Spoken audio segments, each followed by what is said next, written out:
right now. Hell yeah. I've got total Hell control. yeah. You're in Are the we live yet? soy pills world now. Fuck yeah. Wait, Yes, so who's we are going to take on the... if you're doing the actual stream, does that mean Soy Pill is the guy, or is Hutch because he has the greatest seniority?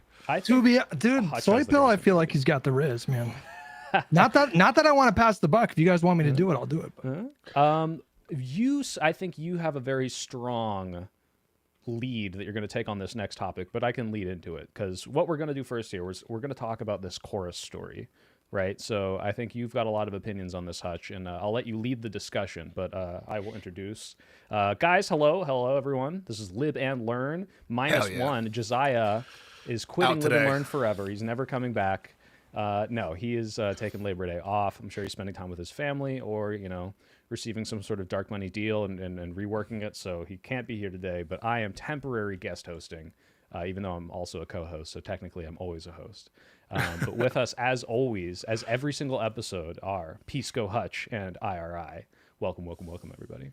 How we doing, What's up, folks? boys? How's your weekend, guys? Real good, man. A lot of wonderful times were had. Had some ice cream. Everything was good. Nice. Yeah, I got to go on stage in front of 8,000 people, join the Offspring for a show on Friday. That was cool. No way. Wait, What the hell, Hold on. 8,000 Let's people. dive into that a little bit. How often does this happen? Last time we did it like a decade ago. This time I got hit up by the lead singer. I've been friends with him for a while, and once in a while we just talk, and he's like, "We have a show coming up in LA in a few weeks. We think it'd be really fun for you to come on stage in the outfit." And so they made me like a custom one because I have the original, but it's in a frame. And so I just came out and came on stage, and it was a lot of fun. That's awesome. What is that That's like? Is it just like a sick. fat adrenaline rush or what? I mean, it's a whole experience because like I go to the like his house and I get to like hang out with the rock stars and like I rode with him in a bus to the venue and we get to talk, and then you're backstage and it's just like everything you can imagine, and then it's just a big rush getting on stage and being in front of all those people. It's cool. It's a full body high. Yeah. I gotta be careful. I'm getting old, so I had to stretch and stuff, warm up. And I think it's a trip for the audience, just because it's like they don't Sure, expect to see a character on screen, like from screen to stage, And it's probably like a ton of like millennials and Gen X, right? So they probably remember that video, huh? Yeah, and everybody told me I look the same, which is so weird. They're like, "Have you guys been keeping that guy frozen and not letting him age, or what's going on?" That's a compliment, bro. That's a big compliment, man. Wait, how old are you? All right? I'm 45. Shut the fuck But just up. if people don't know, I played the No, are character you of the serious? Are fly you guy. 45? I am 45, yeah. When No fucking way. when I was dude. What? 18, I was started my acting career, and I did it for quite a few years, and I got this role as the pretty fly guy in the Offspring's Pretty Fly for a White Guy. So that's what we're talking about. You do definitely look pretty young. I can't like tell you've if aged you're a little gaslighting me bit since now, that 'cause I've only video. known you a few weeks. Yeah, my face is a little heavier. I was looking at like myself in the outfit, and definitely look a little older, but it's still pretty close. Oh my god, that is you. What the Isn't hell? that sick, Yeah, bro. dude? When I first found out, I was like in rejection mode. I didn't want to believe it, but it was true. And as I come to grips with it, it's like it's sick that they still have a relationship with you, man.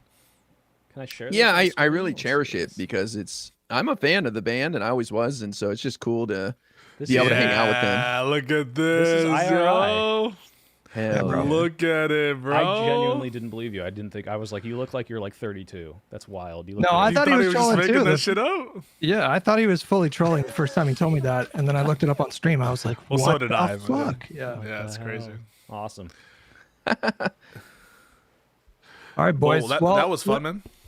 Let's dive into some topics. There's some memes going on with Trump dying. We got some controversy with this chorus, what have you.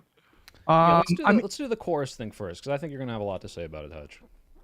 I've seen you're parading yourself all over Twitter, and I'm furiously liking all of the tweets because I just think your opinions are so objectively correct. I mean, I'm just pissed. I don't know about you guys, but I'm just pretty pissed about the whole thing. Brian Tyler Cohen, I would consider him to be one of the like the stronger voices in the space. He's somebody that avoids drama. I've never seen him like denigrate other creators. immediately after the election, he was speaking a lot about the asymmetry in alternative media between conservatives and liberals and progressives, specifically with funding. He was pointing to ventures like TPUSA that pull in, $80 million a year of private funding. And they're going out there, and it's hard to argue that TPUSA is not having an impact when we look at these demographic shifts. Are they responsible for all of it? Probably not, but I think it's naive to suggest that what they're doing is not having an impact. And so then you have someone like BTC who, as you were speaking to Pisco, I saw you were commenting on it. I watched a little bit of your conversation with Aaron. BTC was, Brian Tyler Cohen was pretty open about what this thing was, like before it was made. And you have this guy that's like, he didn't even take a salary. Like he was just doing it for the love of the game. He was devoting ostensibly like hours of his week, devoted to a program that was meant to mentor, fund, and uplift like smaller creators. Like he actually like walked the walk in a way that I haven't really seen anybody else in the space do. And then this article comes out, and I'm just curious to hear, I'm actually especially curious to hear what you have to say about this Pisco, because I think you might be more familiar with contracts and these sorts of things. So why don't you open this conversation up with your sort of summary of the article? Did you have any issues with it? Yeah. Well, let me start with what I take to be a genuine critique, and one that I think is worth talking about, which is I think there should be a social norm among commentators to disclose revenue streams related to their content. I don't think that that's a bad thing to point out. And I said on my Twitter that I think that it's a mistake to the extent that they weren't disclosing that they were receiving funds from Chorus. I take that to be a genuine mistake, and something that should be rectified. I don't think that it should be overstated or we should be bent out of shape about it, but I just think as a social norm it should be disclosed, and that applies to any kind of funding stream related to your content, just for appearances, and so there's no appearance of a conflict of interest, or that people have access to potential biases, and so it's an even playing field. I don't say anything more than that, but other than that, I kind of find the discourse around the piece and the piece itself to be riddled with falsehoods, disingenuous narratives, and frankly, I find it pretty reprehensible, or at least some aspects of it. I'll give you a couple examples of what I'm talking about. Before you go into this, Pisco, I do want to ask, just on principle, as someone who has received now financial help from Progressive Victory one time, and they might give me more later in the future, but they were helping me out. They gave me some money so I could get some more editing equipment so that I could edit on the road while I was with Rokana, who they also connected me with. And my question is, I don't think I've ever made a video that's like, hey, just FYI, everyone, Progressive Victory gave me some money for a laptop so I could edit. But if anyone asks, I'll say it. What's then the decorum? Like every time anyone decides they want to, help me out, if it's greater than a super chat, I have to then declare that someone is helping me out, even if it has nothing to do with like my ideas or a video being made. Like, I think you're probably right that there's some de minimis threshold.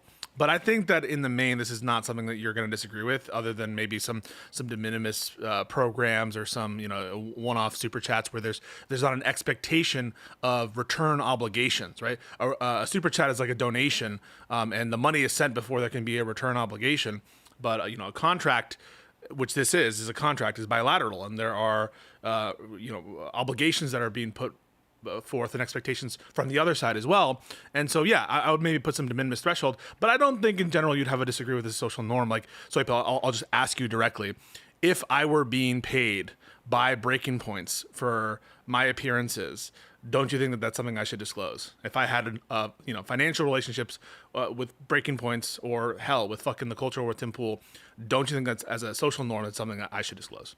It depends. Like if you're being compensated, for example, Tim Pool paid to fly me out. They paid for my hotel. I That's don't not think what I'm talking that's about. like right. I know, but I'm saying like those things. Like I never said those as I felt obligated to. It's just like, yeah, of course. And some people don't. By the way, like some people, Rokana's team didn't pay for me to go with them. I had to do all that out of pocket. So it's like, okay, well, sometimes I get paid for. I'll make this easier. But if they were Hassan saying, here's $10,000 to come on our show, I think you should say it insofar as this could have an effect on what you're saying. 100%. So example. I'm just gonna give you an example. Let's say Hassan Piker paid me $2,000 a month to appear on his show and to talk about legal issues. Do you think I should disclose that?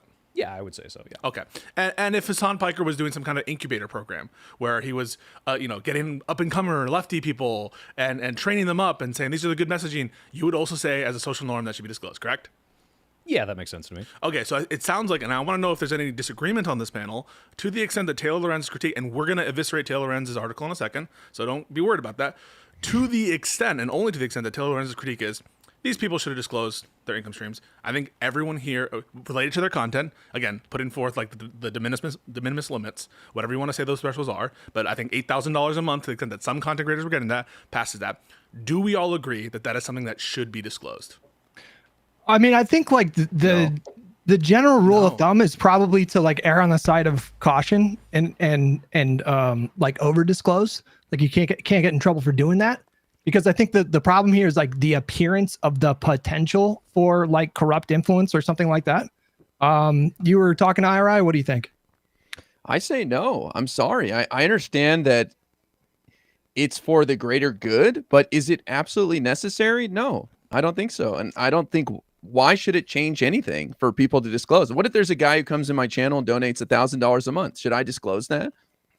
Yeah, so I think the expectation, as I explained before, is one in which there's a contract. A contract is a meeting of the minds in which there's, a mutual. You're mutually being bound by something. A donation is a one-time thing. Perhaps there's some sort of social expectation, but there's no formal requirement that to give some obligation back, right? Right. It's not about like the legality, Pisco or IRA. I think what the issue is if it comes out and you've been hiding it this whole time, and it's from someone who would otherwise be someone that you are maybe disagreeing with, or you purport to agree or disagree with, and it's like, wait, are you doing this for money? Because you were hiding this. So now it comes into question your character and like what kind of content you make. Like I understand that there is this sort of like social expectation of, hey, if the Democratic Party is giving you this much money, like, how do we know that you're going to hold them to account? Now, to be clear, in this story specifically, a bunch of these people totally criticize the Democrats. People are trying to use the stories to say, like, this is why so many of these influencers won't criticize Israel when and we'll get to that. Yeah, we'll get into that. But I think it's like if someone is paying you that much, like, and you are making videos about topics that specifically are downstream of those people's politics, you probably should say, like, by the way, these people give me money. Now, to be clear, people, and I really hate how misleading a lot of the reporting on this is, because everyone's like, yeah, all these creators getting $8,000 a month. Like, first of all, that was the cap. Second of all, there's a bunch of different things that people could be paid for. And my understanding is some people, something like David Pakman or BTC, I don't think they're getting paid $8,000 a month to just exist in this thing and go to these trainings. If anything, they're helping and they're part of the mentorship program, right? And then you've got smaller creators that are getting paid a lot less to, hey, make some content, like every week, make a short, make sure you're improving your game. We're trying to expand your ideas. Like, this is a widespread thing, and I don't know if you would have to disclose, like, hey, I'm part of a training program, right? Like, it really depends. Yeah, on I'm what not you're saying doing. that. I just want to be clear about what I'm saying before IRA responds. Like, I'm not saying you disclose the amount. I'm not saying you disclose other contract terms. But the mere fact, if there's a formal relationship with the contract and mutual expectations, I'm not saying anything else about the article is accurate or true. I just think that there ought to be a social norm. And IRA, I think that you would grant that. Like, if I were being paid thousands of dollars by Hassan Piker for a same kind of incubator program, that you would feel that I should disclose that. Because then people are going to say, well, the only reason he's not criticizing Hassan on global entry stuff or on this or that is because he's getting paid. And I think that's something that you would expect. Not necessarily. I think, because to me, it's like people are projecting what they think these creators are going to do with that money. And if Hassan's paying you to come on his show, Pisco, I trust you that you're going to stick to your guns and that you're going to give your true opinion. You're not going to be motivated by the money. You're just appreciate that he's paying you for your time to be there, to give your opinion and be yourself. That's how I see it. So I don't know why Taylor went off on this thing about how, well, these people are doing this or that based on getting money. It's like you're projecting what you think you're capable of, not these guys. That's how I look at it. So here's where I want to meet Pisco and Soy Pill like a little bit halfway and then push back at the same time. So like, I think the reason why the general practice to what Pisco and Soy Pill were saying should be to disclose is to avoid situations like this. Like, why are we even having a conversation about this right now? The second part about this, though, is that, to be clear, there was never any established deliverables. Now, a lot of people are having a difficult time wrapping their minds around that. And there's a lot of like conspiracy brain analysis going on in certain spaces about like, we'll put two and two together. What do you think they were given that money for? They explicitly described what the program is for. It's essentially like a scholarship program. The whole point of it, as there's Brian, mutual binding, though. I'm not trying to say that there was a deliverable expectations in terms of specific content. I think that you're correct about that, and I think even Taylor acknowledged that. So I think that's what you're referring to, Hutch. And so I'm not, but I just want to be clear about what I mean, which is basically they're promising to use the Chorus News network. They're binding themselves in a formal contractual way. That's all I mean by that. That there are some restrictions in their conduct that is formalized in a contract, and there are mutual expectations, and they're mutual promises to be bound, which isn't the same kind of dynamic and just a one-off donation. That's all I mean. I know what you're referencing is it's not a one-for-one editorial control, one-for-one, money for content. Agreed, but that's all I meant. In practice, though, there was never like a single instance where there was any kind of demonstrated influence on the content output.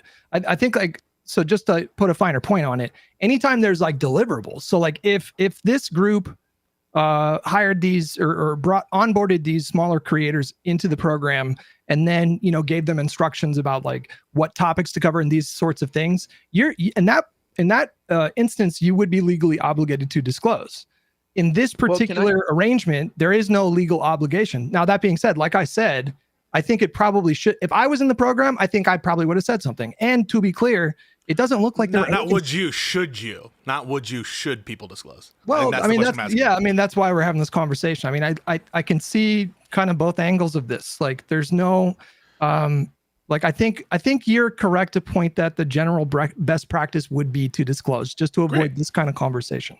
However, obviously, people are taking the story and going in completely unfounded directions. Like, it's a really mainstream narrative, and I don't even have to name any names, but pool of creators in the space that have collective millions of audience members are theorizing that these people were paid to be silent about Israel Gaza and push the party line, and there's no evidence for this whatsoever.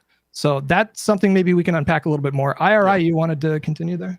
Well, I'm just building on what you're saying. I don't think these people that are being critical of the Chorus group care at all. I think they're just using it as something to push a false narrative.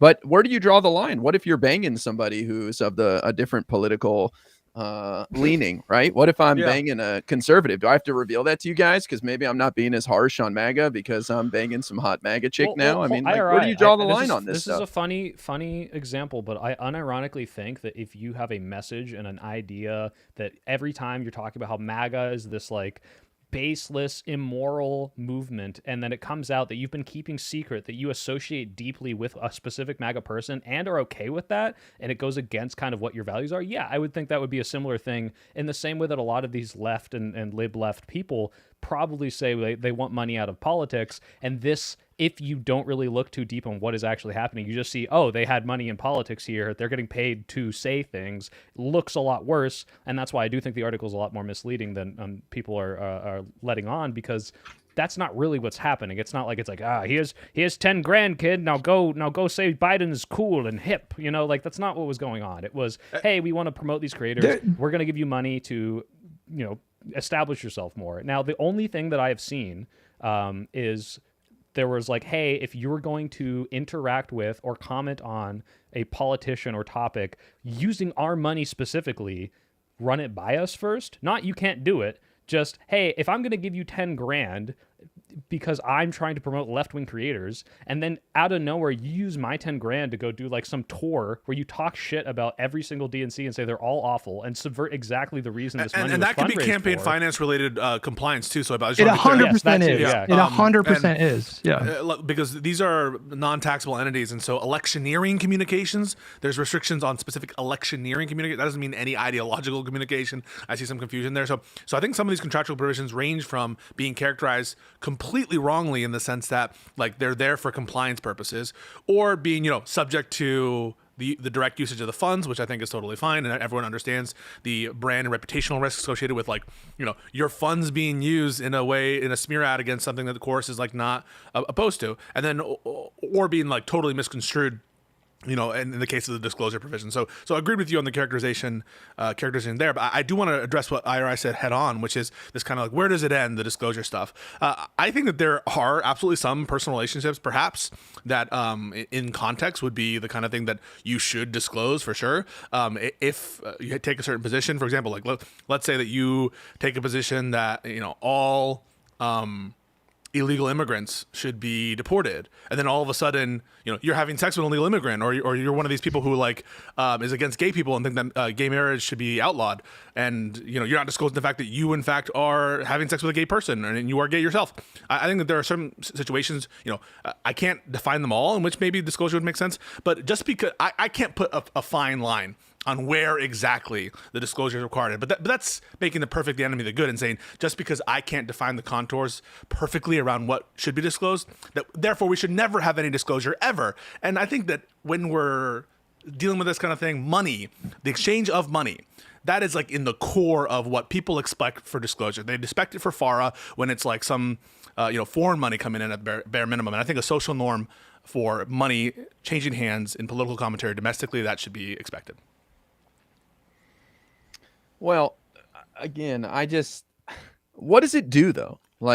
And again, I think Soy Pill pointed out a great point that it's up to 8,000. I guarantee there's 3 people out of 90 that are getting 8,000. The rest of them are getting $1,200 a month. People are acting like this is game-changing money for most of the creators. It's probably not. And so, they're just getting a little bit of help to show up and get some instructions on how to post stuff and some ideas and, how to set up an LLC. Like, I don't know, man. To me, it's like, it's just like going to some sort of business school for a little bit or something. So no disclosure ever? You don't think that there should be a social norm of disclosure no matter how much money in any situation? I'm just trying to think of the positives. Like, is it going to make anyone feel better about the situation if you disclose this? I don't know. Like, I saw what happened with Progressive Victory when I was involved in that, and people just went insane thinking the worst things ever. And it did nothing of value if you disclosed or didn't disclose. Well, in some cases, like with Progressive Victory, there were some like disclosures that people should have been doing. But like, you're right about the conspiracy stuff. Like, I get people in my mentions now, like every day by the dozens, that are accusing me of being paid by Destiny. They're calling it the Destiny Pack. So they're theorizing that the whole thing was funded by Destiny and that it was like a Zionist operation. So they're saying that we were paid by Destiny to do Israeli propaganda, which Progressive Victory had fucking nothing to do with Israel, and they collaborated with Destiny, I think, twice on canvassing events. Like, he wasn't like funding the whole operation. That was their logic, was like they didn't want to like force people to disclose. And then if you have some small creator, we all saw like the backlash to this and the conspiracy theories that went wild based on absolutely nothing. So, I mean, I'm sympathetic to the argument that like, because they're not legally required to disclose because there are no deliverables, then I'm sympathetic to the idea of like protecting smaller creators as being a part of this thing. It kind of makes sense. Like, they're going after them like really fucking hard right now. And I just want to add that when creators start making enough money that this stuff seems like it has any impact, then I'll start making noise about, hey, we should disclose this or that. But most creators are barely making it, barely surviving. So I trust that they're not going to have their views changed by some organization trying to give them a little help with the business side of things. I mean, maybe I'm naive. I don't know, but it's just like, to me, people need all the help they can get. Why are we trying to put rules on it? If they're so small that this money could be the make or break between whether or not they're able to make more content, don't you think that would give them more of an incentive to agree with whoever's giving them money rather than the people who don't need it, right? Like, I think the problem is when it's like, hey, you're an independent creator, and it's like, hey, I'll give you this money, just don't say this thing. I'm not saying this is what happened, but this is what people are worried about, especially for the smaller creators, because the smaller creators are the one who have more, vulnerabilities. There's the appearance of that kind of impropriety being possible.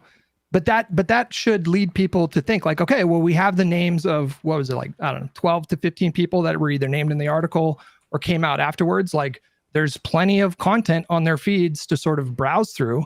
Is there any evidence that these people were, super pro-Palestinian or were sounding the alarm about Gaza, and then they joined this program and then that stopped? Like, is there any actual evidence that they were swayed in one direction or another. Like, no, Yeah, there's like the not. one There's thing they keep throwing around, Hutch, is like, what's her name, Oliviana or whatever. It said Alyssa Slotkin is cool. She's one of my favorite Democrats, and it's like, I can like maybe you could purport that that is the reason why she said that, but in my experience is, hey, give me when you a hang out with a lot of really fucking bro. involved people and you get to know them and they talk to you on a personal level and explain their politics, it's like, oh, This I is- like this Hold person on, wait, now. hold on. I want to jump in. This is Bob. This is like like social media echo chamber shit. The idea that somebody can't organically like Alyssa No, I'm Slotkin, agreeing. I'm saying or- it's stupid. Oh, that okay. they're saying that I this thought is- you were letting no, credence to that. No, but yeah, I'm yeah. saying like, look, it's like I say that I like Rokana now, and that's not as organic as like, yeah, I just read his platform on Wikipedia. I got the opportunity to go along with his campaign and see the inner workings and talk to him on a one-on-one basis, and I'm like, yeah, I think this guy's got his finger on the pulse. I like his politics, but the exact same thing could happen for an Alyssa Slotkin when someone like Oliviana or whatever, I forgot how to pronounce her name, is hanging out with the Biden, going to the White House, and it's like, yeah, like of course she's gonna start liking these people more. So like it's not like they're paying her to say Alyssa Slotkin is cool. Like I think that's kind of absurd. Sorry, go ahead. Just to answer your question, Pisco, if you're being Yeah. sponsored by a campaign or by an organization to promote their message, yes, you should disclose that. Okay. But if you're just getting paid to get help with your content, I don't think you need to tell everybody that. Interesting. So it's not, if there's sponsored content, whether it's organizational or whether it's related to a campaign.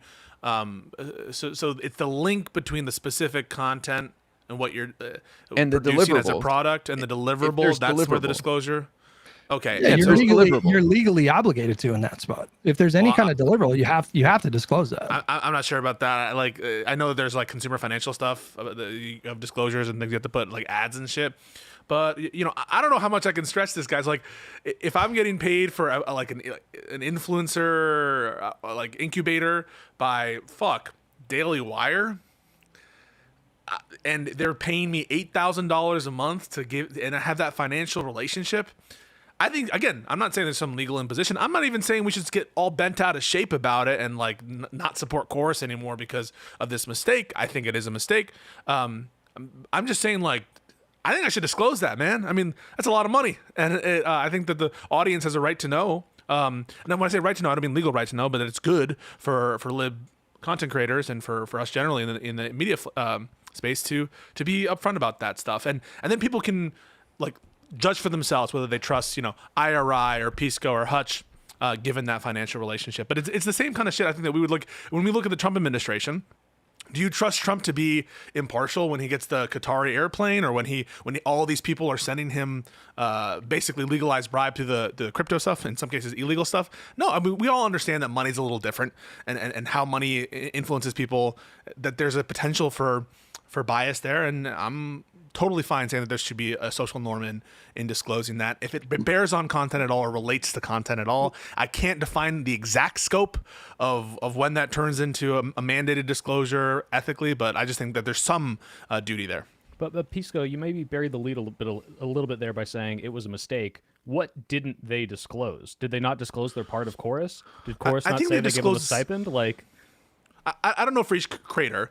I think that they disclose that they're associated with Chorus, and to the extent that Taylor is accusing them of not doing so and just generally secretive, I think that is a distortion, and that's wrong, and that's part of this, what I take to be the disingenuous attack on Chorus. So I think that they were disclosing the relationship with the entity, but of course that's not a disclosure of financial compensation or some kind of award.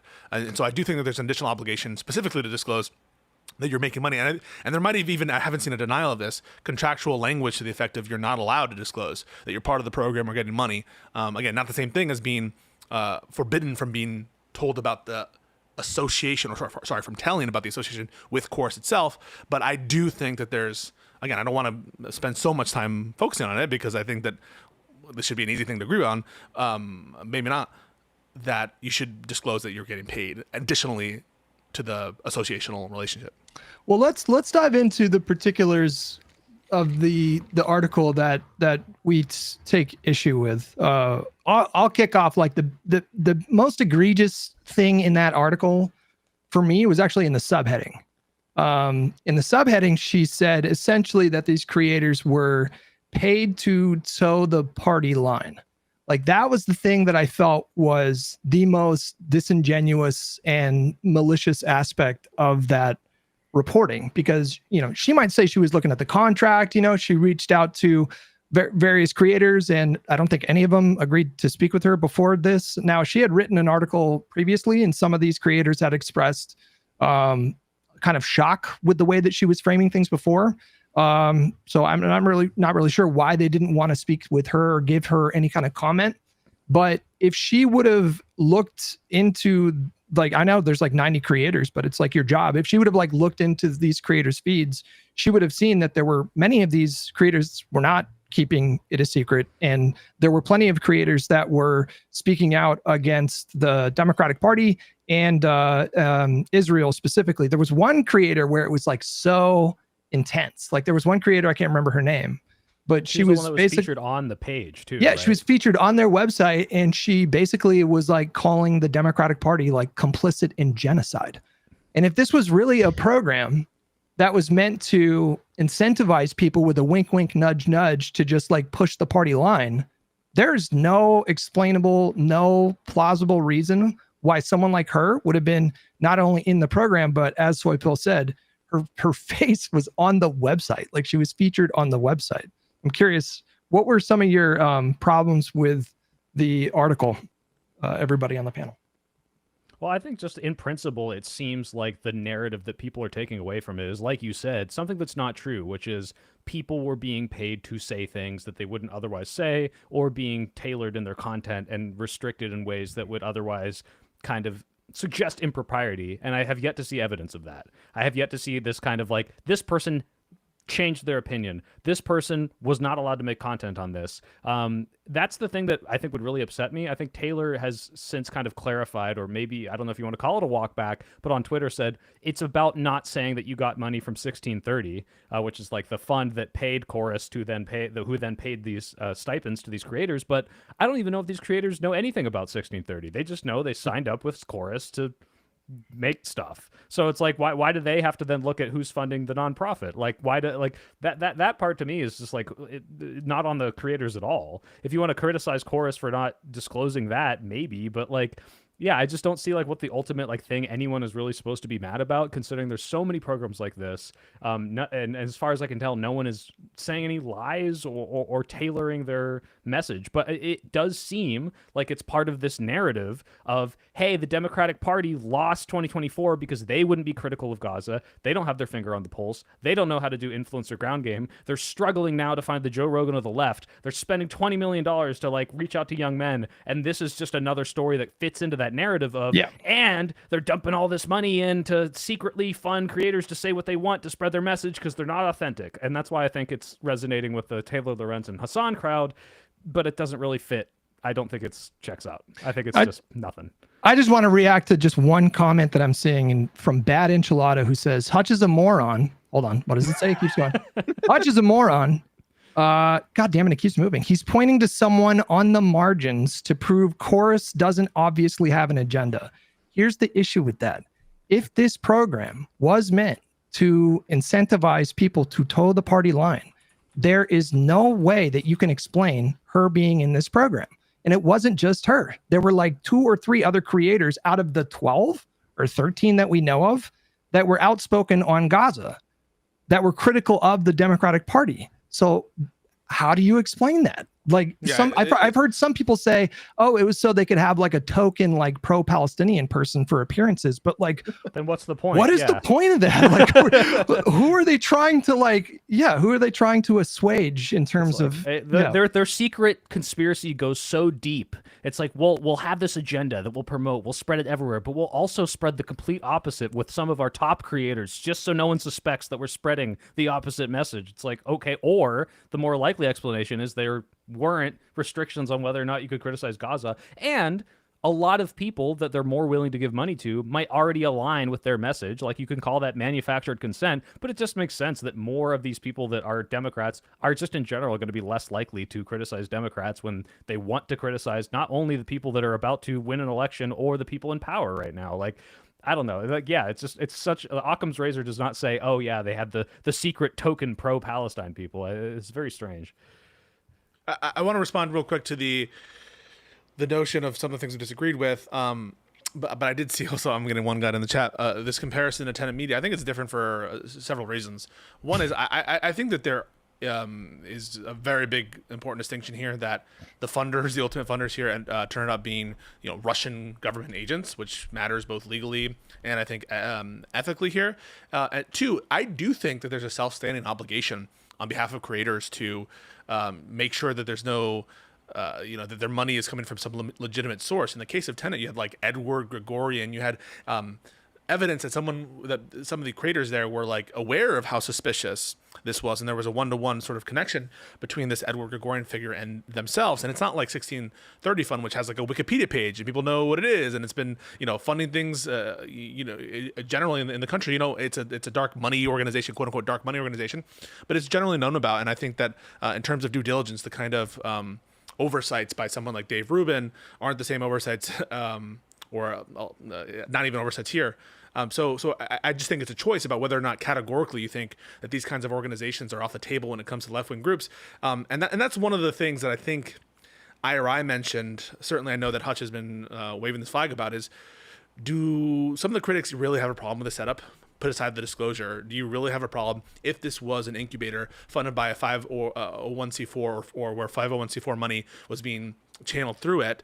If this was to help anti-genocide, pro-Gaza, leftist creators, would you have an issue with doing this tit for tat, especially when the Supreme Court has signed off on it? I don't think that you would, just because we have. Go ahead. Sorry. So go ahead. They wouldn't say a damn thing. Well, I wanted to move the conversation towards a broader conversation about like dark money in politics. Like IRI, what do you think about the idea of right-wing media organizations that themselves take in tens of millions of dollars, dark money funding? Should the left like unilaterally disarm? Should we just like close ourselves? It kind of reminds me of the gerrymandering conversation, to be honest. Yes. Yeah. Exactly. Hell no. Well, I can push back on this. I can push back on this though. We should the idea is not. Well, let IRI talk for. He hasn't spoken in a little bit. Sorry. Yeah. I just say we should take all the money we can get. I trust my fellow content creators. They will not be persuaded by money to change their opinions. I know these people. I've gotten to know a lot of them. And there's just this like weird idea that people will just change their mind for a few $1,000s a month, which is absurd. And it tells me more about Taylor than anybody else. I don't know. I know content creators, and I could give them $8,000 a month, and they're not going to change their opinion on anything. Well, a lot of people would. I got to push back. A lot of people would. Money. That's a full-time, basically six-figure salary, to be clear. Okay. I'm just saying that people have principles, and people mean what they say when they come on here and create their content. I know people get upset to hear that, but I believe that. So, call me naive or whatever you want. But to the larger point, we should take all the money, use all the tools available to us, just like gerrymandering. I hate gerrymandering. I think it's one of the most poisonous things for our democracy. But boy, do I support gerrymandering the shit out of California and New York right now, because that's what the right is doing in Texas. We have to bring a gun to a gunfight. We need to play the game of dark money, and we need to stop attacking each other over it. And if there's a couple of bad apples in the bunch that do take the money and change their opinion, then so be it. But the vast majority of people will do the right thing, use the money, amplify their message, and we will benefit from that. Wait, so two things. One, I see someone in chat saying 8,000 a month is not six figures. Oh, sorry, 96,000. Go fuck yourself. Second, this is not necessarily the gerrymandering thing, because we can still do all the funding and still disclose it. And I think that was one of Taylor's points that I do think is more salient. It's like, yes, take all the money we can to fight back against this ridiculous like just regime disclose. change, crazy stuff, but just say, hey, I'm getting a bunch of money to fight back. I think that's not playing the same game, but still using the resources. You're not disarming, but you're being more transparent about it. Do you think that? So, yes or no? Do you think the left should take advantage of dark money funding? Yes, I think the gold standard is to do, like Kyle Klinsky always talks about this, and I agree with it. He says the gold standard is default ads and memberships. I think that is the gold standard. I think that content creators should strive for that level of independence. I commend people who are able to do it. I would love to do it at some point. By the way, I'm not taking money from any other group. You guys know, you'll know about any revenue source related to my content. But I did apply to Chorus. You guys should too. Apparently they pay a lot. So to the extent that you're able to do the gold standard, what I take to be the gold standard, I think you should. And I think we should strive for that. That said, I don't think that we need to just like not accept money from these organizations that are willing to fund liberal creators. Not only do I think that we don't need to unilaterally disarm in that way, I think that we were asking for this after this election. I think that we've been pining for more resources to be funneled into these kind of online That's why you spaces. started it, right? Yeah, and that's why I tweeted out that I thought that Brian was, frankly, transparent about that from the beginning. So I commend him for taking this effort. I wish they had disclosed the specific creators, but just disclose and move on, and let's do it. Pisco, what if this has a negative impact on people pouring money into the space because they don't want to be associated with some anti-Gaza, like anything like that? Now all of a sudden you've got people who are willing to donate tens of millions of dollars that maybe are hesitant to now. I think that this, I'm going to take the optimistic tone, which you often strike, IRI, is I think that this is probably, in the end, on net, better for Chorus. I think that more eyes are now on Chorus. I think that the response has been quite harsh against the article, even if there are, and I think that there's one or two salient critiques by Taylor. In general, I think most of us acknowledge that it's a fucking hit piece, and a lot of it's in bad faith, and a lot of it's disingenuous. We haven't talked all about that yet, but I think in general, people are seeing through that hit piece angle of it, the disingenuous attacks, and are seeing it for what it is, and the facts speak for themselves. And so I don't think that it's been like mortally wounded. To the contrary, I think that now that more people know about it, and now that it's more in people's minds, I think that it might be more successful. But what about just people who want to donate in general? Maybe they'll be a little more hesitant in the future now because of all this brouhaha. I'm not so sure. I think that's overstating the importance of the very people that are making these kinds of attacks, and I don't think that they're going to be quelled by these kinds of attacks, especially if they're seeing the kind of backlash against it and the rallying around the flag that a lot of the libs are doing. And so I'm not so convinced that this has been a mortal blow on these kinds of efforts. And so I won't go that far. And I think that the future is bright for lib content creators, and we should continue to encourage that. I saw a question in chat. I have to ask it, which is, and we kind of touched on this, but should we immediately be preemptively disclosing anytime we are paid, or just say yes if anyone asks? I don't know why that's the dichotomy. I think that you should disclose non-trivial amounts of money and content streams for which there is a exchange, like some kind of mutual promise. If there's a mutual promise for money, not just anytime someone donates, a mutual promise for money where there's some kind of binding on both parties, you should disclose non-trivial amounts that are related to your content. I don't say you disclose for your Domino's pizza run, or like if you have a paper route, or if you are making money doing legal representation on the side, or if you're making money doing other stuff on the side. I think that you don't need to disclose that revenue stream, but as a social norm, I think it's important to disclose that. Yeah. You don't need to do it like every single time you go live, but if you have like a regular community, and you put like a Discord message, pin a message or something like that. I had a Nightbot command when I was doing PV stuff. Like, it's just generally, I think, a good idea to disclose these kinds of things. There's just like what's legally required. So we have these guidelines to tell people, when is it actually required. In this case, it wasn't. And I think, it's just up to the creator, I think, man. I don't think at the end of the day, go ahead. You bring up a good point though, Hutch. Like, how do you disclose this to satisfy the masses? Because you said it, I said it on stream a couple times. It's like, they're just going to keep moving the goalposts. Well, you didn't say it X number of times. You didn't say it before you did this. It's like, are you going to, I don't even think you could satisfy people by disclosing it in any way at all. They'd say, oh, you only said it once, or you only had it on your website where nobody goes. Like, you just can't make these people happy. I want to push back a little bit about on what you just said, Pisco, a moment ago, where you said, like, you don't think that this is going to have like a lasting impact. You think like, I guess you were saying like liberal media is like trending in the right direction. I think this did very real damage. And like, that's what pisses me off.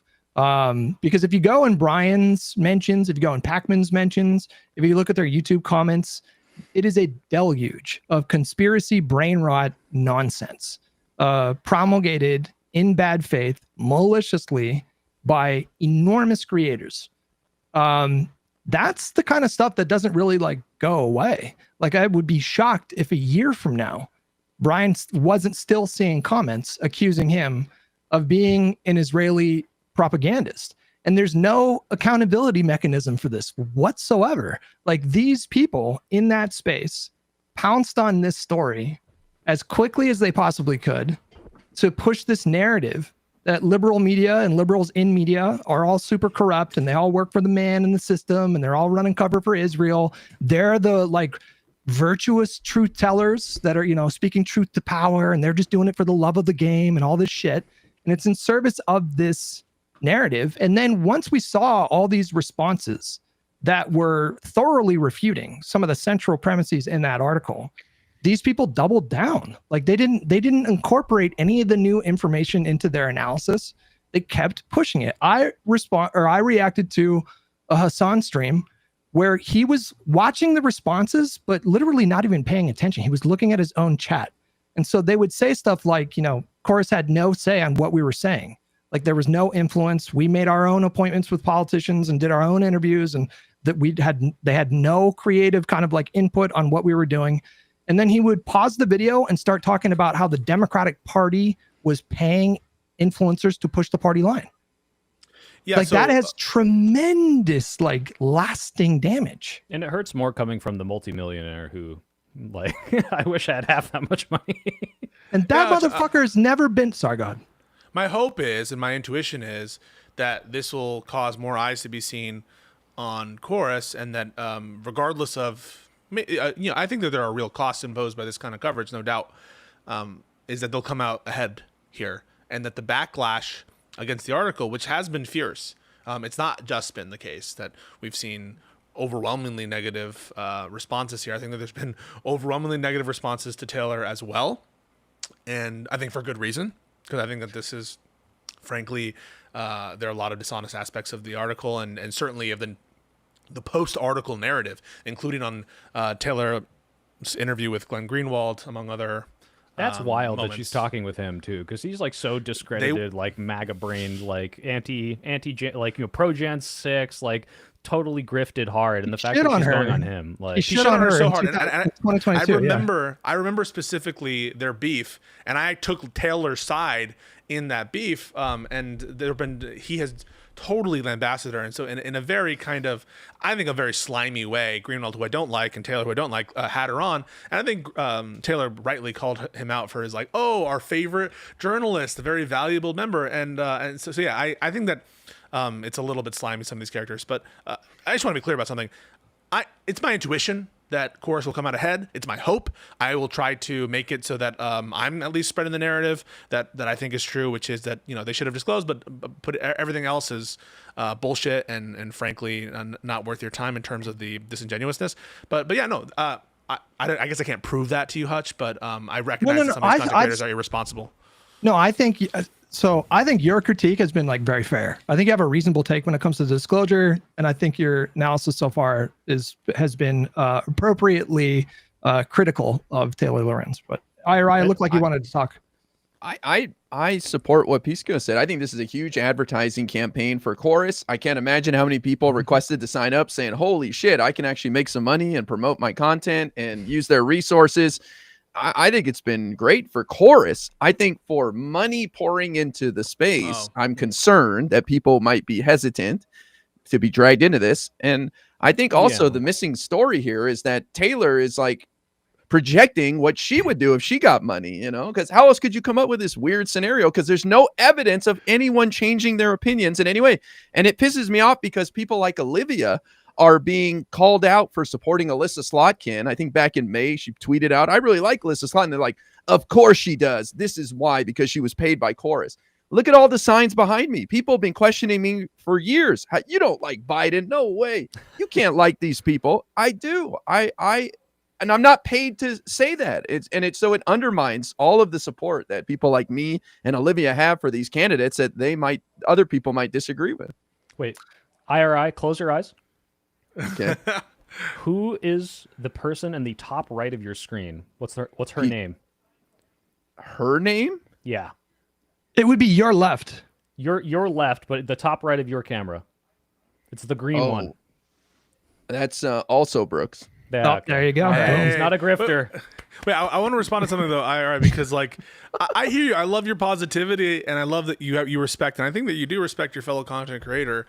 But and I think that maybe there is a bit of a self-report in what Lorenz is stating, especially I haven't looked into this allegation that she receives money from the same, or at least some entity that she's affiliated with receives money from the same. I can speak dark to that, money by the fund. way. Okay, sure. But I don't think it's a leap of logic for people to be like, look at this money, like see the connection there. As left-wing people, I think we understand that money can have a particularly corrupting influence on people, on ideologies, on political discourse. And so I don't think it's such a leap for Taylor to suggest. Now, she hasn't tied it to any specific editorial control or ideological orthodoxy, so agreed with you totally on that. But on the mere notion that money influences people to act, I don't think that that's such a humongous leap.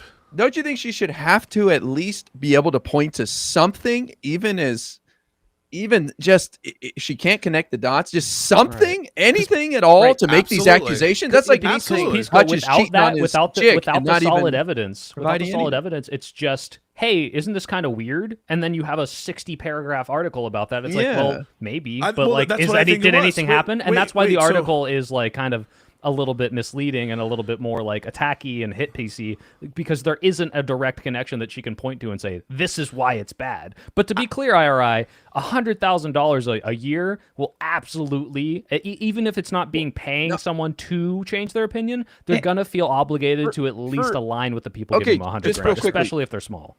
For a small content creator, yes, but the small people are not getting $8,000. Yes, I guarantee it. Yeah. They're probably getting $1,200 a month. It's not game-changing money for the smaller guys. I'm saying. I agree with you, Ira, that they need to, if they're going to make the specific allegation that there's ideological recentering or some kind of attempt here to protect the orthodoxy, and Taylor absolutely makes a connection and implies heavily that the Democratic Party, the Democrats, are either in charge with this effort or in line with this effort in some kind of formal way, or at least in some kind of, they're observing from afar and like cackling at this notion. And so that connection is absolutely there. It's absolutely implied. Beyond that, the article contains falsehoods I've pointed to in the past, including the notion that all communications with politicians need to be funneled through chorus, which I think is blatantly contradicted by the contractual language that we've seen.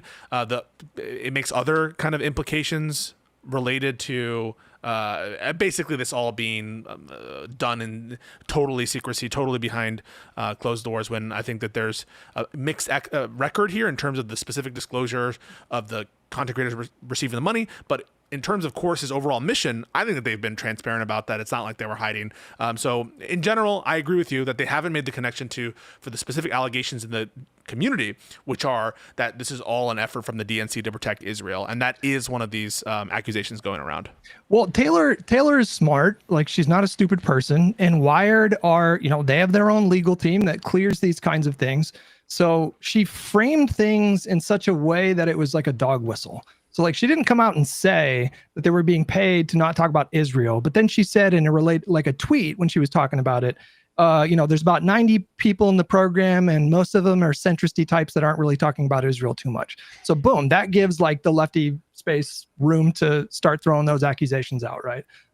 She doesn't come out and say that the Democratic Party are like coordinating with these influencers to, push them to do specific messaging, but she says like toe the party line and stuff like that. And so she's also pretty savvy when it comes to social media. And so, she's obviously very, very cozy with Hassan at this point. And so what does she do? Shortly after she posts the article, she goes, I can confirm that Hassan Piker was not approached for this. So like somehow inserting him in a story that had nothing to do with him in an effort to like make him look like you say that, but she included him in the article. She included a reference there in the article. That's true. But like that's right. I mean, like she put it in the article, right? But like, so like she's baiting him to like read her article on stream, which he does, which generates her traffic. And so she knows that Hassan's audience are super devoted and they're super passionate. They're super engaged and they will like fight for her online. They'll go to bat for her. And Hutch, just to supplement that, this is a self-admitted, like in our conversation on horseshoe theory and in a lot of clips, someone who says, I hate the Democrats. That's her position. Not the Democrats have problems. Not, let's reform the Democratic Party. It's I hate the Democrats. And as soon as there's like a different option, I'm going with it. And she likes to subvert them. So it's part of that as well. No doubt about that. No doubt about that. And I think that these references, I mean, I was dinging her for her reference to Hassan in the article because I think it's part of this this way to paint the Democrats as completely out of touch, where the contrast to paying for these shills who are being funneled through chorus and this dark money, the contrast to that is Hassan. And so I do think that there's a kind of intentional, juxtaposition here. And I think that there's also part of the narrative and part of why I find it to be disingenuous. So yeah, I have no love for Taylor Lorenz. I find, again, some value. Well, wait, Pisco, before you go too far, I have invited Taylor on the show. She is interested and she is scheduling something. So she will come and talk, okay? Let's absolutely do it. She's a nice person, okay? So somebody gave me a super chat that asked to clarify dark money. Who wants to speak to that? Like, what is dark money in politics? Yeah, dark money. And by the way, I do recommend reading the book Dark Money by Jane Mayer. It's a very interesting book about how this works, but essentially just the idea of you don't know where these funding sources are coming from. And certain organizations, I don't know if it's the 501(c)(3)s, but you don't have to disclose who these donors are. It's just, hey, we get funding. And you don't, and like, for example, if you were to look at DNC funding, I think they have receipts for every single person, has a legal, first, last name, maybe even the social security number attached to that. I don't know if that's how it works, but some sort of receipt and, not blockchain, but like receipt public list public FEC filings. Yes, public FEC filing. Thank you. Dark money is in when you don't have to do that. And certain super PACs and certain campaign financing laws have allowed people to funnel large amounts of money without disclosing where that's coming from. The book itself gets into stuff about how money, you're not like giving Chris Christie $10 million to pass a law for you, but what you can do is give a bunch of money through these kind of secret orgs so that you don't have to disclose it. It goes downstream. All these tiny little politicians in different states for House reps and for local politics get 10 times, 20 times, 30 times as much coverage on TV and ads, and allows them to prop up. And it's not buying an election, but it's how it influences our politics. And it's a good book. Most people in the country, like specifically on the Democratic side of the aisle, but this is a pretty bipartisan issue. I think like most people oppose the idea of secretive money being used to like fund various like advocacy stuff or political any kind of like political projects. It can be super nefarious, but also this could be like there's dark money donors like 1630 itself. This fund, they have donated to political Democratic Party candidates all over the country. They've spent money on reproductive rights advocacy, climate change, immigration reform. Like this is a very, very left-wing organization. So you can say that sort of just like principally it's not good to have anonymous money being used for political purposes. But the Supreme Court has ruled on this. Right-wingers are using dark money sources. If left-wingers just principally decide that we're going to oppose this, we could be potentially cutting ourselves off from tens of millions of dollars in funding. And to the whole thing about Taylor, by the way, the connection between her and the dark money stuff is there's this guy named Pierre Omidyar, and he's a eBay co-founder. So he's worth billions of dollars. He started up a program an LLC called Omidyar Network. They have a journalist residency program which funds independent journalism by giving them an $8,000 stipend, $8,000 a month stipend, plus $2,000 a month, I think, for traveling. She receives this money. It is all publicly disclosed because it's not a nonprofit. So that's her kind of cover there, is like she disclosed that she was a part of this program and none of it is funded by dark money. However, the guy, Pierre Omidyar, he donated $45 million to this thing called Election Action Fund, which itself was a fund run by 1630. And so she didn't directly get dark money funds, but she definitely is getting money from the same billionaire who spent $45 million on 1630. Just like I'm getting money from Bezos, right? And I'm getting money from Google, right? So there's a level of attenuation that I think is also true of like potentially of this chorus media structure, where it's a lot of money for these individual creators, but it's chump change for this fund. It's chump change for these big money donors. And so as long as people are disclosing, how much conclusion can you draw from this, especially given that many of these people have like ongoing track records. There doesn't seem to be a change in difference in their policy positions pre and after money. And so people can draw their own conclusions. I just want some disclosure. But like, at the end of the day, even with default ads, even though I say that that's the gold standard, it is payment from a big organization. I'm sure Google has arrangements with the state of Israel. I'm sure Amazon has some deal. Bezos has some deals with the state of Israel. Bezos is like working close with Trump in some respect. And so there's a level of attenuation here. There's a level of, does this really matter? I understand. I just want some disclosure. I think that's a good critique. But apart from that, let's stop pretending that we should just like unilaterally disarm for the sake of it when no one else is holding on to this standard. And when really we're just trying to save our country. And I don't know if there's anything even inherently wrong with taking it. Well, let's leave it at this. We're going to get our facts straight. I think I'm doing a debate on this tomorrow. Hutch and I are both doing a debate on Thursday. If you are still down for that, Hutch, is that still happening? Is that happening? I don't even know. Okay, I think it's happening on my end. Are you talking about Wick? Wick, yeah. He didn't reach out to me, so I assume it's not happening. Okay, I'll force him to. But okay. Yes, and yeah, it sounds like we're going to have her on the pod. We'll be able to ask her directly, and she'll be able to clarify any and all speculation about what she was implying and what her intentions were. So we'll leave it at that for now, because we've been talking about it for an hour. Let's go to our second topic, the much more dark and nefarious topic, of course. Is Trump dead, guys? No, he's alive. Are you sure? But he's not looking great, man. He's not looking good. In general, I've seen some of the theory crafting, these Twitter threads that he's like had a stroke or whatever. I don't know what your guys' thoughts are on that, but in his public appearances leading up to this weekend, he just looks like shit. He's not making any sense, but yeah, that's my take. Well, he's also been saying strange things like, I really want to get into heaven. He's never talked about that. JD Vance also said over the weekend, I think he said, or it was an interview last week, maybe he said, in the last 200 days, I've learned a lot that would prepare me to take over. And it's like, wait, what's going on here? And he's also been out of the media spotlight for like the last 6 days, which is quite uncharacteristic of Trump. So I think something's going on. Yeah, and we have the IV marks on his hand, right? He's got the bruising from some sort of IV. Now, to be clear, he's 79. So he's doing something health-wise always, no matter what. But is it a sign of declining health is the question. He does look like he's visually deteriorating in ways that are similar to other people that quickly died after they did that. So the Queen, is that what you're referencing? The Queen and other Prince Philip too. He looked like a Feinstein. I don't know if he's quite Feinstein yet, but he's not Feinstein level. No, I don't think he is.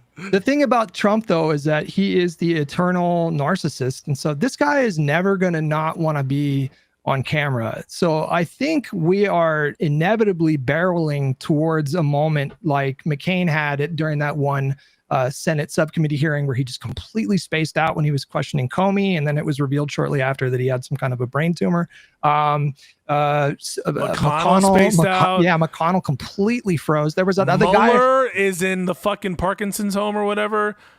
Who's this? Mueller? What? Mueller has Parkinson's, and he because they are trying to subpoena him because of their fucking, it tells you a lot. They want to put Jan 6 behind them, but they also want to like relitigate Russiagate for the trillionth time. And so they like subpoenaed Mueller, and they disclose that Mueller has Parkinson's. Oh, okay. And he's like in a memory home. I think that's over the Epstein files. They're trying to get him in, but I didn't. You read that he's in a home. I read that he's had it for 4 years, but you saw that he was in a home. Maybe I thought I saw that, but I want to take that back and say I'm not sure. But I certainly saw that he had Parkinson's. I think it's a memory specialist or something. I think for someone like Trump, so much of his sort of brand or image is based on him being very virile. Like the whole allure of Trump, of what he sells is like, he's almost 80 years old, but he has the energy of a fucking 25-year-old, and he's got the fight in him, and so I think like when we see him age, as I think we already are, like, first of all, he has way less energy this time around. Like all of these press gaggles, cabinet meetings, these events where he's signing executive orders in the Oval Office, he just sounds so much more diminished than he did even his first term. But as the country sees him age, I think this is going to cause like a pretty big psychic sort of like discomfort for MAGA. Like they're not going to be comfortable watching this guy get really diminished. And I don't know.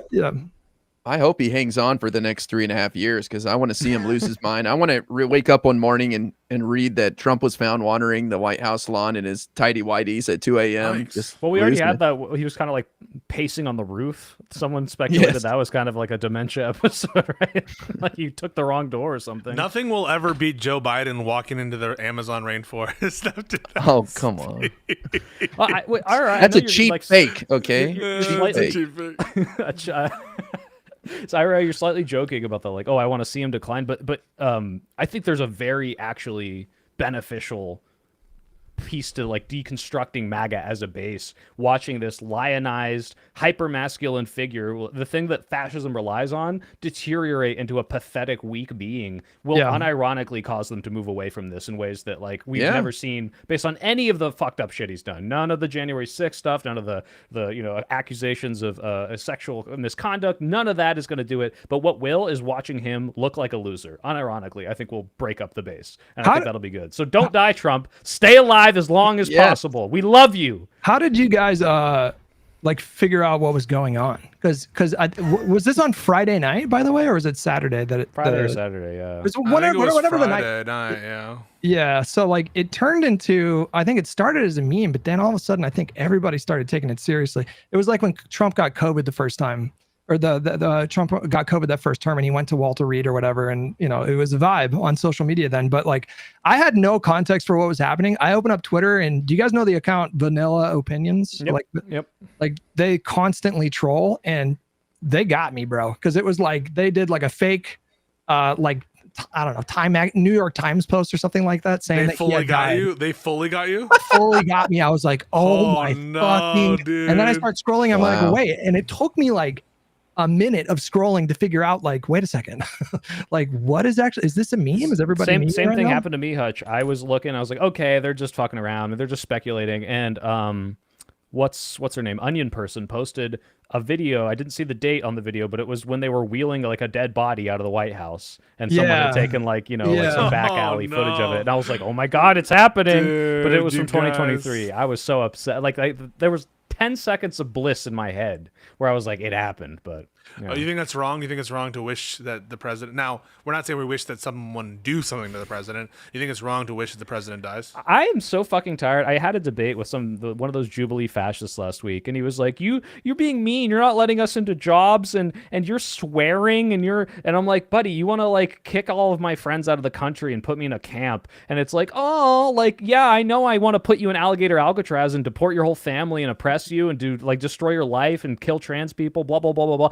But you're not allowed to wish for my death. That's mean. So much for the tolerant left. Fuck you. I love when Hitler died, okay? I'll say it. I'm brave, okay? It's cool when Hitler died. It's like, it's all memes and it's funny, and it was pretty fucking funny. Just scrolling through Twitter that night, some of those memes were fucking unbelievable. And at the same time, it's also like not great what's happening right now, because it's a symptom of like extreme hyper polarization. And I think like that happening is the reason why so many people on both sides of the aisle across the spectrum are starting to feel like this democratic project that we've been doing for the last 250 years like might not work. Like, how is this sustainable in the long run if like half the country are, like praying for the news?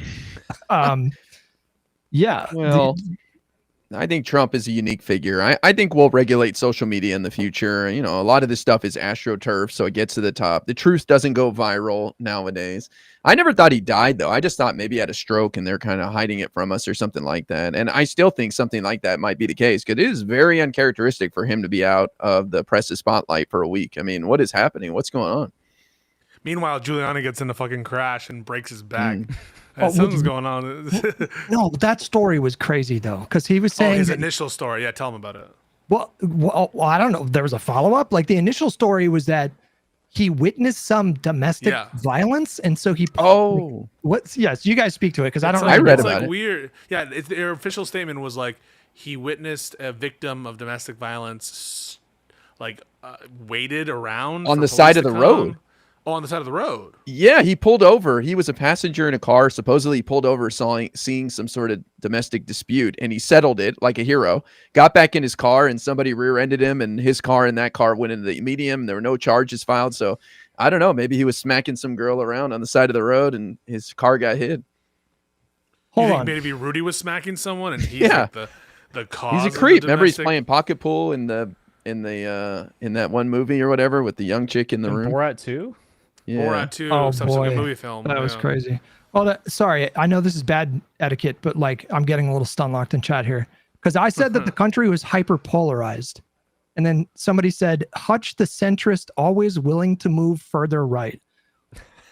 What the fuck are you? That's a what are you literal talking troll. about? That's a literal no, troll. no, but there Bait. is That's another. bait, bro. What are we talking about? It might not be bait, bait. bro. I don't know. I don't know about you guys, but that might not be bait. You're an extreme right. What did Taylor call you? An extreme right winger? Oh my god. Zionist? Okay, so- wait. She clarified. She confused Hutch with someone who's a lot more. Soy Pill, you really like this Taylor Lorenz reporter, huh? I like. You fancy her. I don't like. Wow, you should. Burning Have you the disclosed bridge. that, Soy I'll say Pill? that. I don't Have think you you disclosed disclosed that. that? I will You disclose started. that Taylor Lorenz is giving me her time sometimes, which is like giving me money, which means I am like being funded by Taylor Lorenz. Well, I'll say that. I will say there are some articles of Taylor Lorenz that I genuinely like, and Yeah. some videos of hers that I think are valuable. Just like, by the Yeah. way, I hate to say it, but sometimes I find a Greenwald article or a Greenwald video that I like, and so I don't think that there's nothing valuable she's ever said. I just think she fucking hates Democrats. It's a fucking hit piece, and I fucking want to ask her some questions about it. But you seem like you have a real soft spot for her. She. I just don't like being mean to her, as much as I could be. She So did an you guys give him interview- some shit, please. She did an interview with Libs of TikTok, which, like, again, I'm not a big Taylor Lorenz guy, but that interview was fucking brilliant. Like, it was really well done. And she exposed Libs of TikTok for being a completely vapid lunatic. I thought, yeah, that was like a really professional. You could tell she went in with like a game plan and she executed on it. So, yeah, that's the thing. Like, her reporting and her sort of like what she puts out there has not been all bad. But somebody I guess called me a Hasbarist, which I guess, you know, if you guys don't know what that means, it means someone who does we like know, we know. Israeli propaganda. People in whoever's chat might not know what that is. And so like I guess Hutch, are you a somebody- Zionist? I have never called myself a Zionist. If That's it's not like, what I asked. Are do you? what are we defining as Zionist? Is it like two-state solution? Then I'm a Zionist. Is it someone who like believes that You believe that the Jewish homeland that should have a state.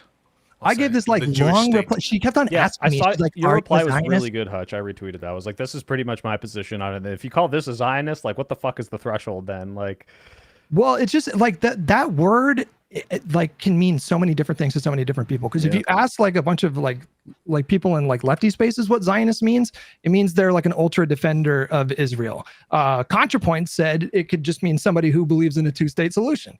The original version of the word was about the idea that Jewish people should have their own country in their ancestral homeland of like then British Mandate Palestine. But you know, the way that I see it, it's like it's not about like is it ideal to have something like a state or a country that is sort of like defined by a religion or an ethnicity? I don't think so. Like I believe in like secular liberal democracy, but in the context of like 1948, everybody in all of our chats would have gotten on that fucking boat leaving Europe in 1948 if you had people telling you like you can go there and like have your own country.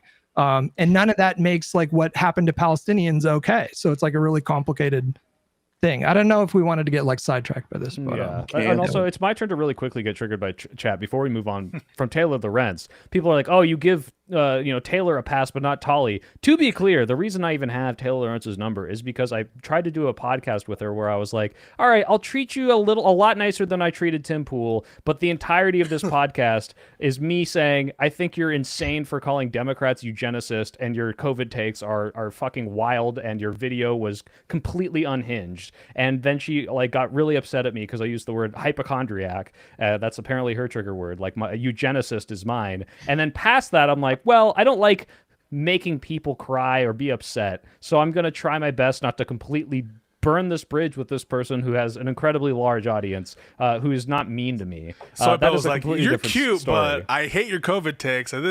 Listen, we all know Look, what was going on. In you those don't, private what you got to DMs, know is I hate white you women. say and cute? You can take that one. You to hate the bank. white women? Whoa, in a video game. Wow, Jesus racist. Christ.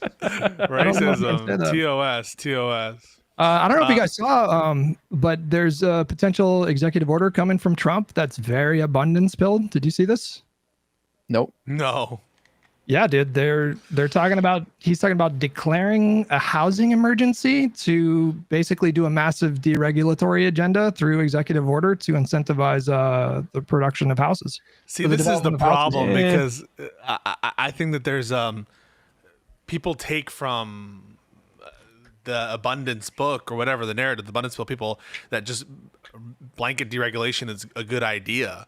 And I think that this, if he's just massively deregulating, I don't trust him to not just be trying to give handouts to a bunch of his construction business friends or whoever they are. And Yeah, same. maybe they build in like fucking super unsafe housing or super, I don't fucking know, but whatever it is, I don't trust the abundance framework in the hands of fucking Trump. And that's one of the criticisms of it, is that it's in line with some of these teal lights and individuals who want to, fracture up America and make little regulation-free zones for themselves. And so that is concerning for me. I don't think federal regulation is what's holding up our housing supply. So it seems like window dressing to me. His deportation policy and tariffs are going to cause more grief 100%. than any good he's 100%. going to do with an executive order on federal regulation. Yeah, true. Can we dive into that a little bit? Like, how much Yes. of the obstacles to real estate development come from like local and state regulation versus federal regulation? I I don't think know if one I of could the put a one- number on it. Maybe Pisco has done research there, but I have a feeling it's like 80% is state and local. I've done one real estate litigation in my career, and let me just tell you, the kind of local, this is New York, granted, and New York is its own beast and is certainly not representative, I think, of the rest of the country. But the level of like local regulation and stuff and civil ordinances and all that shit is beyond the pale. And my prior is that a lot of it has to do with zoning anyway, and I very much doubt that President Trump is going to be effectively able to executive order his way around zoning regulations in a calibrated and smart approach. And to the extent that there are federal regulations, I think a lot of them are good, right? Like a lot of these federal, like equal access type regulations, and you laugh, but some of the environmental, I'm not saying you guys laugh, the environmental regulations are here to make alligator Alcatraz illegal currently, and the current litigation over it is about environmental regulation. And so to the extent there's federal regulation, I think a lot of it makes sense. And so I just don't trust this administration to like, quote, massively deregulate in the name of housing. And I wouldn't trust their policy agenda there if for any reason they have a scarcity mindset when it comes to the supply of workers for housing and the supply of inputs for housing, like I mentioned, which I think are probably more significant contributors. If he could, like, I don't know enough about federal versus state and local regulation, how much impact that has on development. But if he did do an executive order and it did incentivize a lot of real estate development and that did drive the cost of housing down, I would be extremely worried going into 2026 and 2028. I mean, these things would probably take years before they would like manifest or whatever. But it's interesting that they're going down that road. That wasn't the only abundance talk this weekend either, because the Mexican president, who I think is a leftist, right? Soypil, why don't you speak about that? Because you're nodding your head there. I just had heard about this. I don't know the exact mechanisms of what she's implementing, but apparently she's taking funds that are coming from corporations that have government stake in them and using it to build more and do like an abundance agenda. But I don't know if you could. People are criticizing the one-to-one comparison because it's like, hey, this is taking stuff almost in like a socialist manner from corporations, not just, hey, the government's doing a pull funding sort of thing and trying to get rid of these regulations to build more, but rather this is like a central control sort of thing. So I don't know if you can call it the same thing as what Abundance advocates for. And as someone who literally just finished Abundance this weekend, I don't know if I fully understand exactly what they're advocating for, other than just kind of the vagaries of it. Just, hey, we should regulate less, but not too less. Kind of they go with this whole, like, we need pilot programs to say, hey, give incentives to people to, not have to do all this paperwork, to not do these regulations, to not have these check-ins. And if it works And they're out, upfront about that, at least. Yeah. Soipel, they're not making a policy platform, and they explicitly state that in their work here. So Yeah. I'm not here. I'm an enjoyer of the book. I'm not here that's a massive critic of it, but there are big red flags that I have when people. I'm not saying that Hutch did this. I think he's just reading the news. When people cite it in with respect to what Trump is doing, because I don't think that Trump has a scarcity mindset, an abundance mindset. I think he has a scarcity mindset and a corruption mindset, and he might, repurpose some of the thoughts and feelings of what's in abundance for his own corrupt and bad ends. All right, what would you like if you were Trump right now? Like, let me put this a different way. As someone who's invested in the Republicans losing power in 2026, what could be one thing that Trump could do right now that would make you nervous that they would actually have a strong midterm performance? Drop his tariffs. I mean, the best thing that could happen for him is the Supreme Court shoots down his tariffs, because that's just going to kneecap him. But he's not going to do it. So I don't know if there's anything Trump can do that could have an immediate impact, because it'd have to bring down the cost of housing, which there's no magic pill for that. I mean, the tariffs are also putting pressure on the Federal Reserve to not drop interest rates, and a lot of people are holding on to their existing mortgages because they're 3-4%, and you're not going to get anywhere near that anytime soon. So I don't know. I mean, there's not much he can do. He's really set himself up for failure next year with his economic policies. Yeah, I don't know if we talked about it yet, but last week, I think last Tuesday, there was a pretty significant race that happened in Iowa. There was the Iowa state legislature. The Republicans have a supermajority, and Democratic candidate I can't remember what district it was. Maybe Iowa's like 9th district or something like that. She won a race and unseated the Republican, took away their supermajority, and shifted away from Trump's margin in 2024 by 21 points. And averaged across all special elections since November, the Democrats, according to at least as of June, I don't know if those numbers have improved or gotten worse, but as of June, the Democrats were averaging a 13.4 point shift away from Trump towards them. So I think people have a right to be nervous about Democratic Party approval ratings right now. They are abysmal. Registration really sucks right now, and we're struggling to raise funds. However, these kinds of shifts in special elections are predictive of midterm performance. And right now, what we're seeing from Democrats in terms of overperformance relative to Trump's margins in November, these are historic margins by recent history standards. Yeah, I just want to say the registration numbers go back to 2020. So that's like 2020 through 24. And yeah, we had a geriatric candidate and we had Kamala. So I get why the Republicans had more people registering. I think that's going to change very quickly here. But you're right. There's a huge shift. And my response to the people who say Democrats approval ratings in the gutter, how do you account for that? I say, well, look at the special elections. We've been winning. Those are real results. And those are the same polls that told us Kamala was going to win Iowa by 4 points in November. So now you believe the polls. So I look at the special election results. We've been kicking ass right and left in those, and we're going to continue to do so. So I think things are just fine. Pisco Soypill, how are you feeling about 2026? I'm not going to use this Iowa as like an indication that nothing should change. If anything, I they always say, play like you're 50 points behind. We're not in power. I think that Gavin Newsom very accurately coming out and saying, hey, there might not be midterms. There might not be 2028. Is it put a huge likelihood, 60%? Maybe not. I think we should treat this like this could be the last election, and we should pretend like we're 50 points behind. We should be going out, organizing, registering people to vote, constantly talking about how bad these tariffs are, how bad these policies are, and not be worried about like, oh well, maybe the Democrats don't have to change. Let's pretend like we do, because it's fucking scary. I'm pretty optimistic about the 2026 midterms. I think that there are things that Trump could try to do to mess with them, but I don't think that they're likely to be effective. Doesn't mean we shouldn't worry about them. Doesn't mean that they won't try.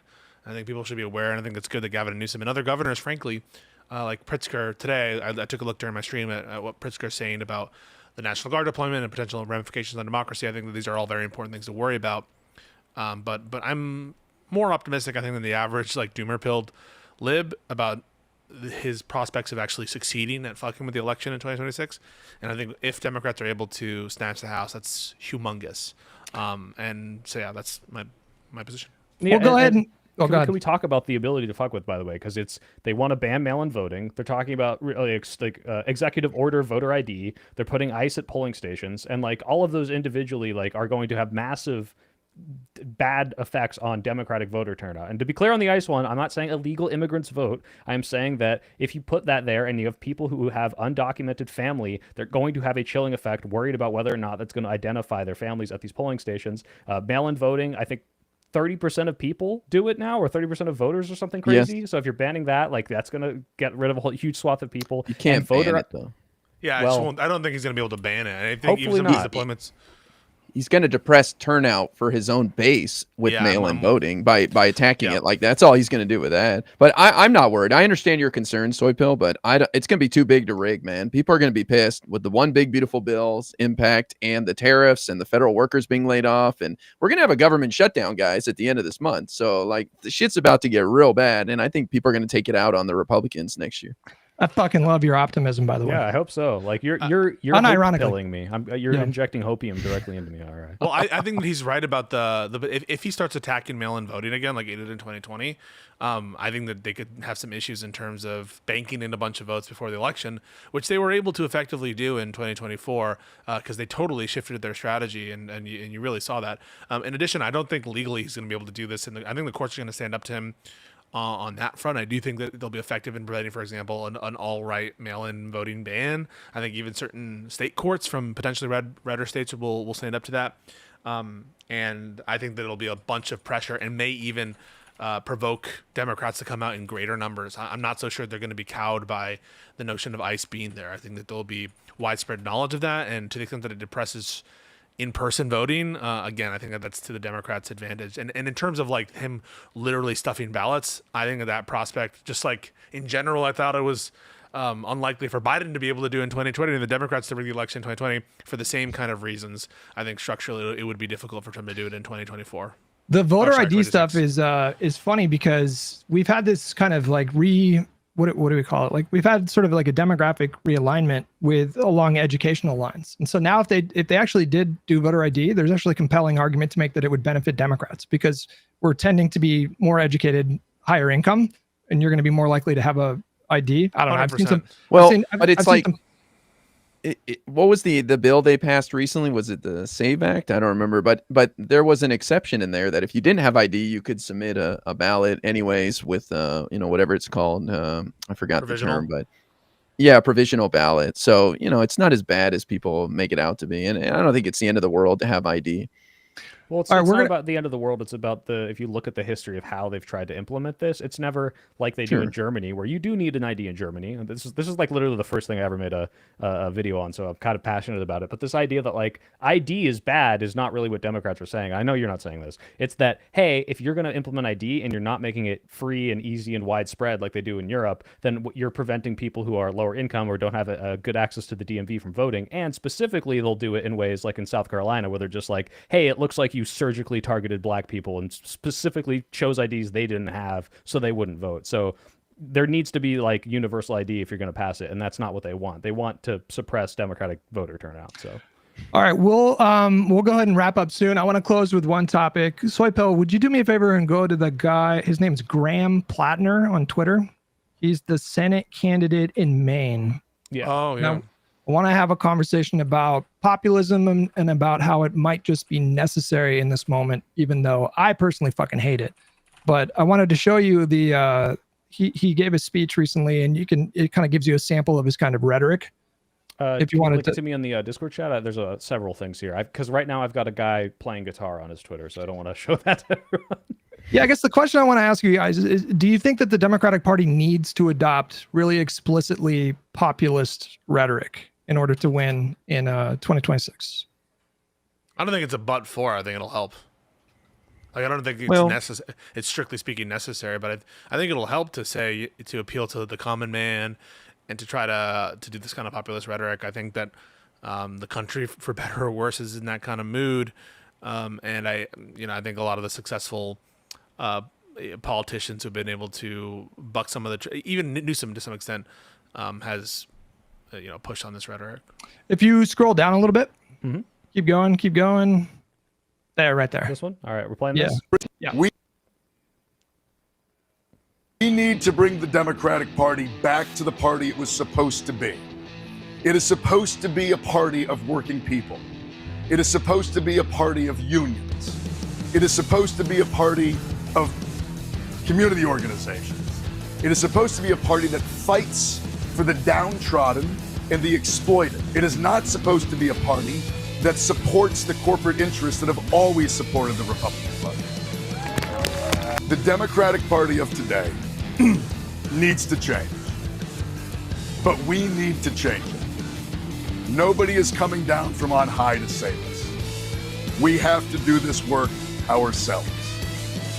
Wow. That See, was, like- the energy versus the music was not matching at It all. was, it was very mismatched. Yeah, Oh. like cutting to the crowd and it's like 50 people is another kind of funny 50 thing. But old like, people. Who cares? You guys are haters. No, I think no, it's no, no, fine. It's platitudes that we're all familiar with. Kind of this shit is like some of the shit Obama said. So I have no problem with this. no, here's what I was gonna say. I was like, I normally like really fucking hate this kind of rhetoric. I think populism makes people stupider. I'm just deeply distrustful of it.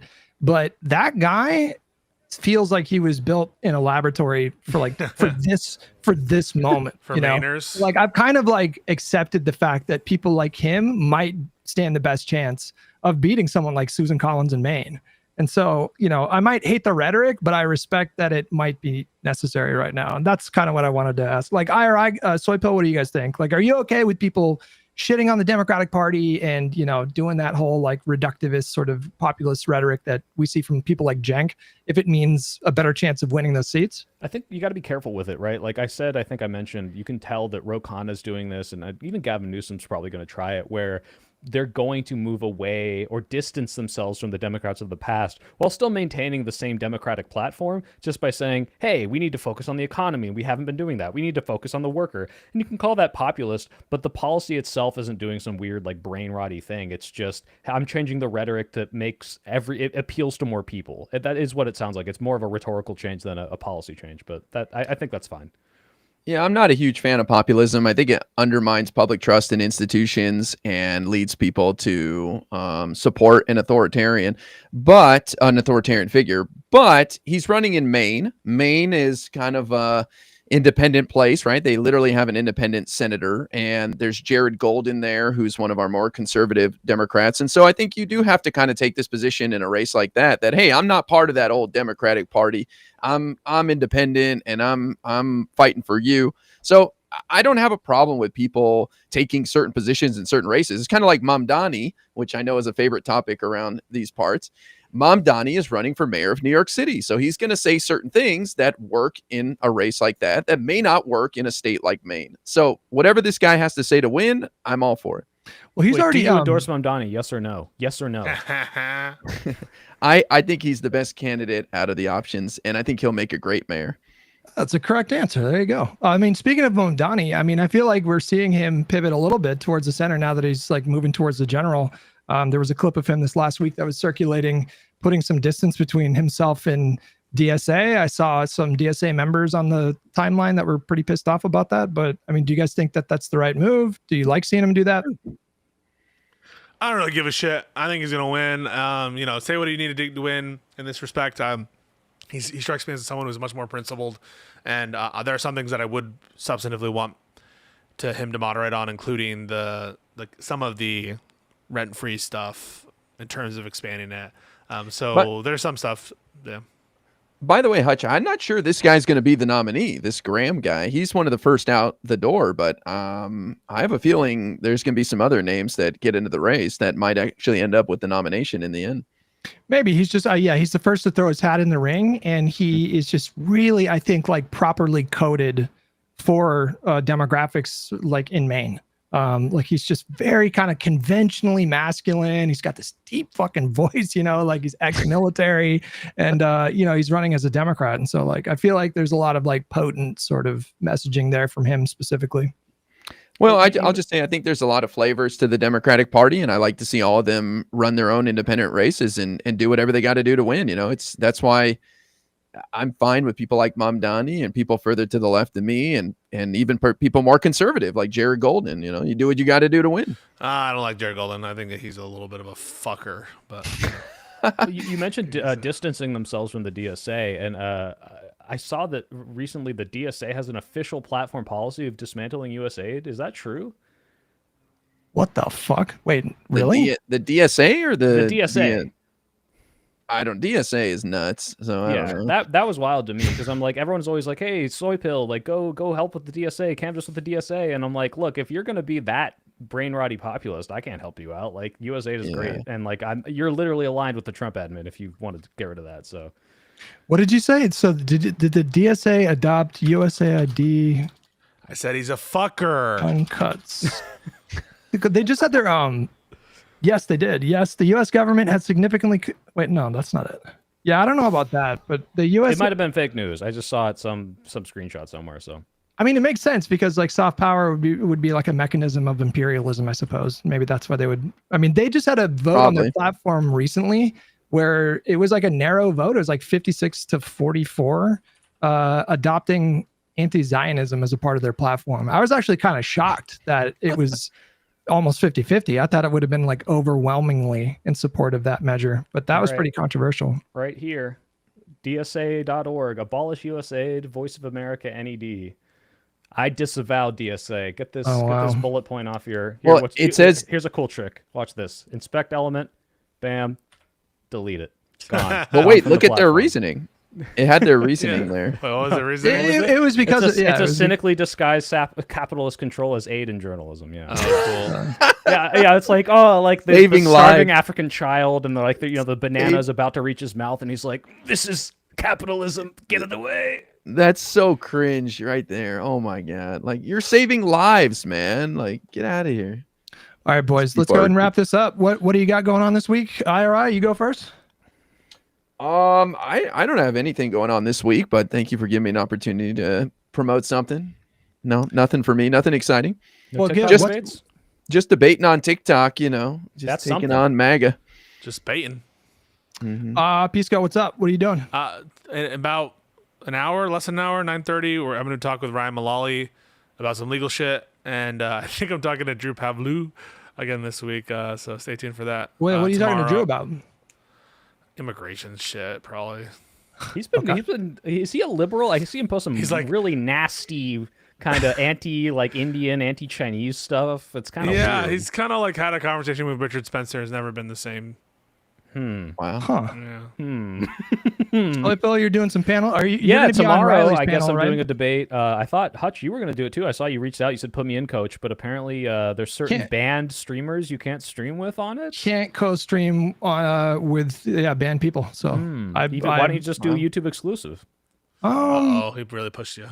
Well, they already replaced me with Z. I think she's going to go on there. Oh, instead, Z's coming on. Cool. I'll talk to her then. But yeah, then it sounds like I'll reach out to Wick and you should do it with us on Thursday.